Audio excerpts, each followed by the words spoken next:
नमस्कार, आप देख रहे हैं मास्टर स्ट्रोक। आपके साथ हूं मैं रूबिका लियाकत। इस वक्त पहले मैं आपको वो तस्वीर दिखाना चाहती हूं जिसे देखकर आपकी रूह कांप उठेगी।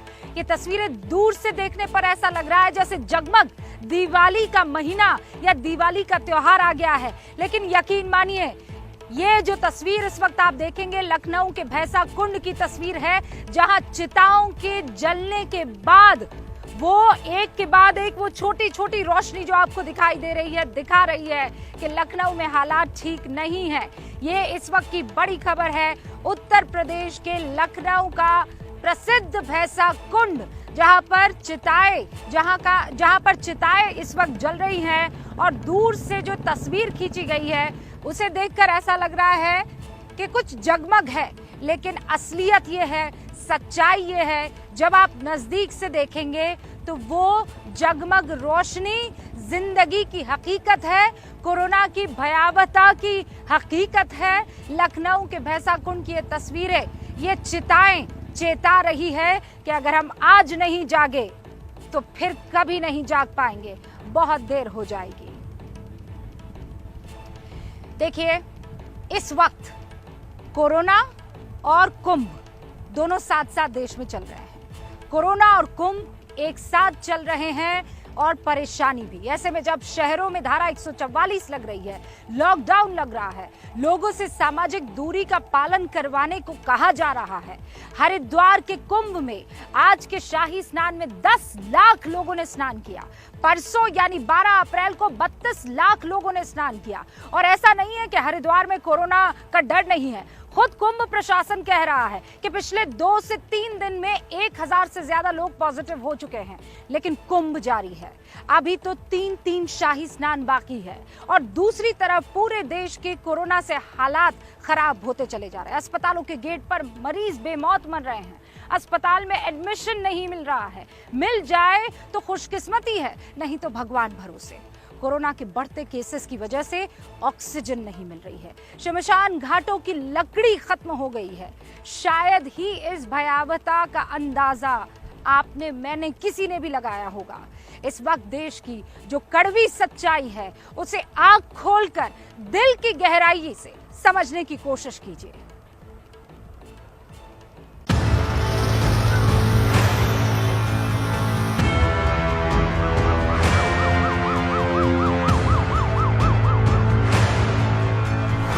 ये भीड़ कोरोना टेस्टिंग के लिए लोगों की है जो लाइन लगाकर यहाँ पे खड़े हैं। मेरी हालत ज्यादा खराब चल रही है सर। 8:30 बजे से आया हूँ, फॉर्म नहीं मिला अभी तक। मेरे बच्चे को कौन पालेगा सर? ये लखनऊ में स्वास्थ्य सिस्टम के सरेंडर करने की तस्वीरें हैं। महाराष्ट्र के बाद अगर किसी राज्य में सबसे ज्यादा बुरे हाल लग रहे हैं तो वो है उत्तर प्रदेश, जहां सिर्फ कोरोना का ही नहीं बल्कि प्रशासनिक लापरवाही का भी कहर है। ये लखनऊ का सिविल अस्पताल है, जहां ये भीड़ अपना टेस्ट करवाने के लिए आई हुई है। टेस्ट करवाने के लिए पहले ही लंबी लाइन लगी हुई थी। अव्यवस्था हुई तो लोग लाइन तोड़कर टेस्ट के फॉर्म लेने लगे, जिसके बाद यहाँ हंगामा हो गया। अस्पतालों का हाल अगर देखना हो तो इस तस्वीर को देखिए। ये लखनऊ है और ये लखनऊ का सिविल अस्पताल है, जहां पर ये जो भीड़ आपको दिखाई दे रही है, ये भीड़ कोरोना टेस्टिंग के लिए लोगों की है जो लाइन लगाकर यहाँ पर खड़े हैं। कोई सोशल डिस्टेंसिंग नहीं और सिर्फ काउंटर पर आपस में बहस हो रही है, क्योंकि यहाँ पर जो व्यवस्थाएं हैं वो पूरी तरीके से चरमरा चुकी हैं। क्या हुआ, क्या दिक्कत हो रही है? सर दिक्कत ये है कि मरीज हमारा परेशान है। मैं जांच कराने लेकर के आया हूँ यहाँ पे। कितनी देर से खड़े हैं? जी, मैं सुबह 8:30 बजे से हूँ। जी हाँ, मैं यहाँ सुबह 8:30 बजे से खड़ा हूँ। लगवाए ना, तुरंत जांच होती है। मास्क पहनिए आप। विदाउट लाइन आकर के यहाँ खड़े ऊपर से बहस करने के लिए तैयार। यहाँ तब भी कह रहे हैं क्या आप लोग कब से आए हैं? आप सुबह 8 बजे आ गया था, आप पीछे लाइन नंबर था, अब जाके यहाँ पे आया तो बता रहे कि हम 8 बजे से लगे हुए हैं। 8:30 बजे से आया हूँ, फॉर्म नहीं मिला अभी तक। फार्म समय से मिल ही नहीं रहे, उसके बाद दे रहे तो लाइन बिना टूटेगी तो ही है। आदमी यहाँ लगा फार्म लेने वहाँ जा रहा है, ऐसे तो फार्म बढ़ रहा है यहाँ पे। हालात बहुत खराब हैं। ये देवी प्रसाद हैं जो अपनी बीमार पत्नी की जांच करवाने आए हैं, लेकिन यहाँ के हालात देखकर वो भी रोने लगे। ज्यादा खराब चल रही है सर। इस हालात में अगर कुछ हो जाए तो मैं क्या करूँ? मेरे बच्चे कौन पालने वाला होगा? मेरे बच्चे को कौन पालेगा सर? हमें बताइए बच्चे कौन पालेगा? मैं हाथ जोड़ रहा हूँ। वहाँ सब लाइन, वहाँ जिनका लगा वो सब लाइन के अंदर बैठे हुए हैं। छोटा सा बच्चा मेरा कौन पालने वाला होगा? उसके बाद सारे लोग बेवकूफ बना रहे हैं हमें। तो यहाँ पे अधिकारी नहीं आया आप लोग के कोई साथ? अधिकारी नहीं पूछने वाला है सर, यहाँ पर कोई नहीं पूछने वाला है। समस्या इस बात की है कि यहाँ सुनने वाला ही कोई नहीं था। ये तो लखनऊ के एक अस्पताल का हाल था, बाकी अस्पतालों में भी आम आदमी की सुनने वाला कोई नहीं है।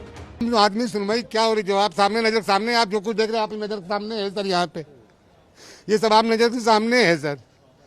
ये कोई मैं नहीं बोल रहा हूँ, ये हमारी मजबूरी भी नहीं बोल रही है सर। ये हमारी अगर बच्ची में भी मर गई तो हम कहाँ चले जाएंगे सर। सुबह से चिल्ला रहा हूँ, हाथ जोड़ रहा हूँ, पैर जोड़ रहा हूँ, साहब हमारी जांच हो जाए, नहीं हो पा रही है सर। टेस्टिंग के इन हालात के बाद भी पिछले 24 घंटे में उत्तर प्रदेश में 20,500 केस आए। विगत 24 घंटों में संक्रमण के 20,510 नए मामले सामने आए हैं। प्रदेश में एक्टिव इन्फेक्शन के केसेस की कुल संख्या 1,11,835 है। लखनऊ में हालात ये हैं कि अब अंतिम संस्कार करने के लिए भी लकड़ी की कमी हो गई है, क्योंकि कोरोना से मरने वालों की संख्या लगातार बढ़ रही है। जो अंतिम संस्कार करने की प्रक्रिया है उसमें लकड़ी तक की कमी हो गई। इसके बाद प्रशासन ने आनन फानन में अब लकड़ियों की व्यवस्था शुरू की है। आप देखिए, मैं मौजूद हूं भैंसाकुंड घाट पर, और भैंसाकुंड घाट पर स्थिति ये है कि अब यहां लकड़ियां मंगाई जा रही हैं ट्रकों से, और ये लकड़ियां यहां रखी गई हैं। दूसरी जो तस्वीर है वो तस्वीर बहुत भयावह है। वो तस्वीर है चिताओं की। बिल्कुल सामने यहाँ से लेकर दूर तक जितनी आपको दूरी दिखाई दे रही है, ये सब चिताएं हैं जो लगभग जल चुकी हैं, और अभी पीछे की तरफ यानी कि घाट के पास लोगों की लाइनें लगी हुई हैं। कोरोना से मुंबई समेत पूरे महाराष्ट्र में तो पहले से ही पूरा सिस्टम ध्वस्त हो चुका था। कोरोना से जंग लड़ने में ऑक्सीजन एक अहम हथियार है, क्योंकि कोरोना के मरीजों में ऑक्सीजन का लेवल बहुत जल्द ही कम हो जाता है। महाराष्ट्र में 1200 मीट्रिक टन ऑक्सीजन उपलब्ध है, जिसमें से फिलहाल 960 मीट्रिक टन कोरोना मरीजों के लिए इस्तेमाल हो रही है। सरकार का अनुमान है कि 1500 मीट्रिक टन ऑक्सीजन की जरूरत पड़ेगी। महाराष्ट्र में 33,000 मरीज फिलहाल ऑक्सीजन पर हैं। 3 दिन पहले मुंबई के नालासोपारा के एक अस्पताल में 7 मरीजों की मौत ऑक्सीजन न मिलने की वजह से हो गई थी। मुंबई के करीब करीब सभी अस्पतालों में ऑक्सीजन की भारी किल्लत हो रही है। महाराष्ट्र के मुख्यमंत्री उद्धव ठाकरे ने खुद प्रधानमंत्री से बात करने की बात कही है और कहा है कि दूसरे राज्यों से ऑक्सीजन महाराष्ट्र में लाया जाएगा। लेकिन जमीनी हकीकत क्या है? सरकारी अस्पताल हों, सरकारी कोविड सेंटर हों या प्राइवेट अस्पताल हों, सभी के सामने बड़ी चुनौती है ऑक्सीजन की किल्लत। एक हफ्ते से खास करके ऑक्सीजन की समस्या बहुत बढ़ गई हुई है, पर जो रिक्वायरमेंट है उतनी फुलफिल नहीं कर पाते। तो हम लोगों को वेरियस अदर वेंडर्स से कहीं ना कहीं ट्रक्स भेज के ऑक्सीजन भरवा के लेके आना पड़ता है। तो जिसको हम लोग मुंबई लैंग्वेज में कहते हैं कि अभी तक जुगाड़ करके हम लोग ऑक्सीजन सप्लाई बराबर कर पा रहे हैं। तो जो रेगुलर पेशेंट के इलाज में ये सब जो एडिशनल पहलू आ गए हुए हैं, इससे इलाज डिफिकल्ट होते जा रहे हैं। इनको एडमिट कराओ ना यार। सिलेंडर नहीं है भैया, रियल में नहीं है। अच्छा, हाँ, ये जो लगा हुआ सिलेंडर खाली हो गया होगा। ये कोरोना पेशेंट है। इनके घर वाले एबीपी न्यूज से बात कर रहे थे, तभी उनकी ऑक्सीजन खत्म हो गई और वो तड़पने लगे। जल्दी जाओ, जल्दी। मध्य प्रदेश की राजधानी भोपाल में यही हाल है। ये भोपाल का सिटी अस्पताल है, जहां एक मरीज अशोक राय आए थे। एम्बुलेंस में उन्हें ऑक्सीजन का सिलेंडर लगा हुआ था, जिसमें सिर्फ इतनी ही ऑक्सीजन बची थी कि वो अस्पताल पहुंच पाते। लेकिन यहाँ अस्पताल ने उन्हें एडमिट करने से मना कर दिया। इतनी देर में उनकी ऑक्सीजन भी खत्म हो गई, जिसके बाद वो छटपटाने लगे। नागपुर हॉस्पिटल में थे तो वहाँ ऑक्सीजन की सबसे ज़्यादा आवश्यकता, वहाँ ऑक्सीजन नहीं मिल रही है। फिर उसके बाद में अभी जो रेड सीवर जो इंजेक्शन है ना, उसके लिए भी हम बहुत दौड़ धूप किए, मगर मिला नहीं वो अभी तक। कोई दे रहा 20,000, कोई 30,000 रुपये में। उसके बाद भी हम करने को तैयार मैनेज, मगर अभी ये कंडीशन है। अब देख रहा उनको आवश्यकता है पूरी अभी ऑक्सीजन की। एडमिट क्यों नहीं कर रहे हैं? इनको एडमिट इसलिए नहीं कर रहा, कह रहा हमारे पास ऑक्सीजन नहीं है। लोगों ने बोला हॉस्पिटल वालों ने कि लेके आओ, लेके आ जाओ, तभी हम ये लोग लेके को कहीं से लंबी रकम मिल रही होगी तो अब बदल रहे हैं कि हमारे पास भी ऑक्सीजन नहीं है। आप देख सकते हैं किस तरीके से मरीज तड़प रहे हैं।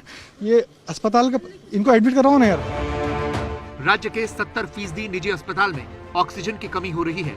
मध्य प्रदेश को 400 मीट्रिक टन ऑक्सीजन चाहिए और मिल रही है 270 मीट्रिक टन। अब सरकार ने आसपास के प्रदेशों से ऑक्सीजन की सप्लाई के इंतजाम किए हैं और कोशिश की है कि आने वाले दिनों में 300 मीट्रिक टन ऑक्सीजन रोज मिले।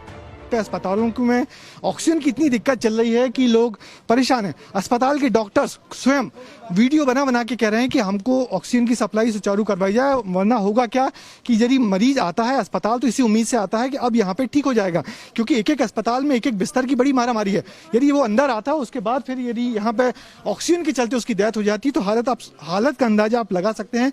हम भोपाल के सिटी हॉस्पिटल के सामने खड़े हुए। सिटी हॉस्पिटल में कल 5 मौतें हुई थी इस वजह से कि ऑक्सीजन की कमी हो गई थी, और इसके बाद सरकार प्रशासन का आलम है कि अस्पतालों पर लगातार दबाव डाला जा रहा है कि ये सारी खबरें पता ही नहीं जाएं, मगर आखिर कब तक।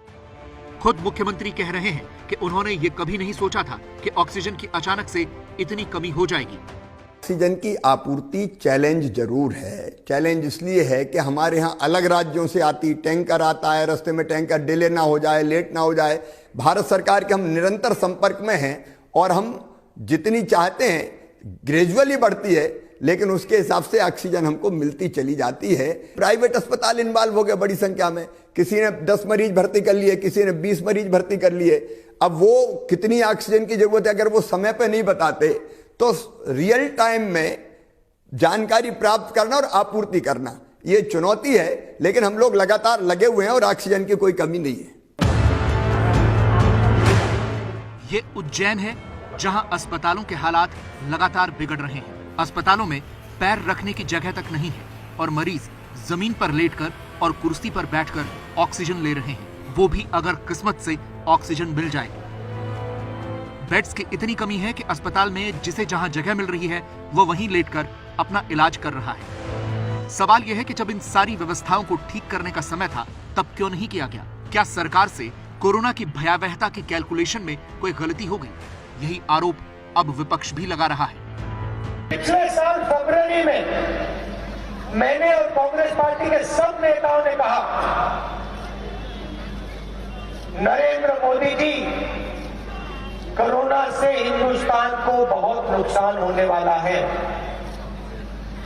आप तैयारी करिए, तूफान आने वाला है। इन्होंने मेरा मजाक उड़ाया। मोदी जी ने कहा, खाली बजाओ, कोरोना भाग जाएगा। और आज उत्तर प्रदेश में जाइए, देखिए, मेरे फोन पर वीडियो आया है, लाशों का ढेर पड़ा हुआ है। नरेंद्र मोदी जी ने इसके बारे में कुछ बोला आपसे?